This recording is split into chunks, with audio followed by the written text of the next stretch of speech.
The sun always knows. Where home is Maria Isabel Cruz grew up where the air smelled like mangoes and sea salt, where jeepneys sang their loud, colorful songs through the streets of Manila, and where the sun felt like a close friend we never left. Everyone called her Isa. She was 23 working at a small cafe near Intramuros. Every morning she wiped wooden tables, brave strong Barako coffee, and smelled at customer with the kind of smile that came naturally, not forced. Isa didn't think her life was special, but it was peaceful and it was here. One ham afternoon, when the sky was heavy with clouds but refused to rain, a man walked into the cafe who clearly did not belong to Manila.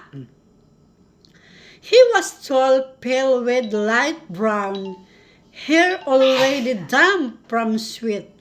He looked confused by the menu, squinting as if the words might rearrange themselves if he stared long enough. Isa laughed softly and approached him. First time in the Philippines, she asked. He smiled, relieved. Is that obvious? His name was Ethan Miller from Oregon, USA. He was in Manila for work, something about software. And meeting Isa didn't fully understand. What she did understand was that he was kind, curious, and very bad at handling the heat. He came back to the cafe every day. At first for coffee, then for conversation. Isa taught him how to pronounce salamat correctly. Ethan taught her American slang that sounded strange and funny. They walked through Rizal Park in the evenings. At the street food she insisted was safe and watched sunset bleed orange and pink into Manila Bay. Ethan fell in love with Isa later. Isa fell in love with the way Dan listened as if every word they spoke mattered. When Ethan's assignment ended, he didn't want to leave.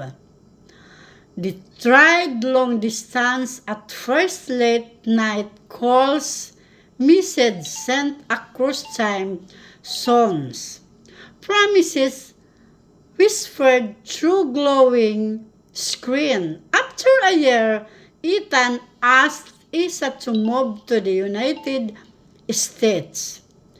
It's the adventure. He had a new life. I'll take care of you. Isa hesitated. She loved Ethan.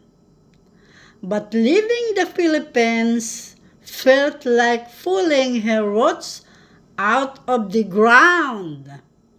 Still, love is powerful and curiosity is tempting,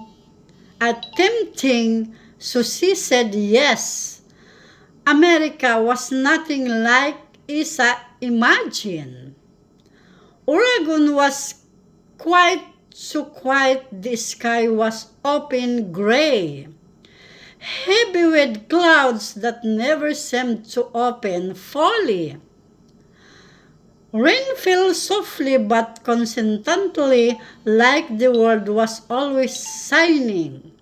Isa tried to adjust. She wore thin coats that felt like heads. She learned to drive on wine roads with no one to talk to a stranger. People smiled politely but briefly, no loud laughter. No sudden singing, no neighbors dropping by without warning. Winter come, Isa had never known cold like this. The candy seeped into the bones. The candy made her fingers ache and her chest felt tight. She missed the sun terribly. She missed warm night and electric fans humming. She missed hearing Tagalog everywhere instead of only inside her head. Ethan was loving but busy her job, demanding long hours. Isa stay home most day, scrolling through photos at the Philippines, watching videos of fiesta. Hearing laughter she could almost touch but not touch. She tried working at a store once. The customers were polite but distant. When they smiled to match the look, uncomfortable, slowly, a quiet sadness settled inside her. One night, snow fell outside their windows. Ethan was asleep. Isa sat on the bed staring at her phone. She watched a video of her niece dancing before and they ran back home. Tears fell before they realized they was crying. She understood. Then love alone was not enough to make a place feel like home. Isa didn't live dramatically, no shouting, no anger. One morning, she packed a small suitcase while Ethan was at work. She left him a letter, soft, honest, full of love. She wrote that she was grateful that he gave her calm respect and memories she would always keep, but she also wrote the truth. I'm disappearing here. I need to be somewhere I can breathe. She brought a one-way ticket to Manila. When the police descended and she saw the familiar shoes below crowded street, colorful roads, sunlight is feeling everywhere. Isa felt something inside her back to life. The air was warm and heavy. It wrapped around her and her like an embrace. She cried again, but this time she was smiling. Life didn't magically become perfect.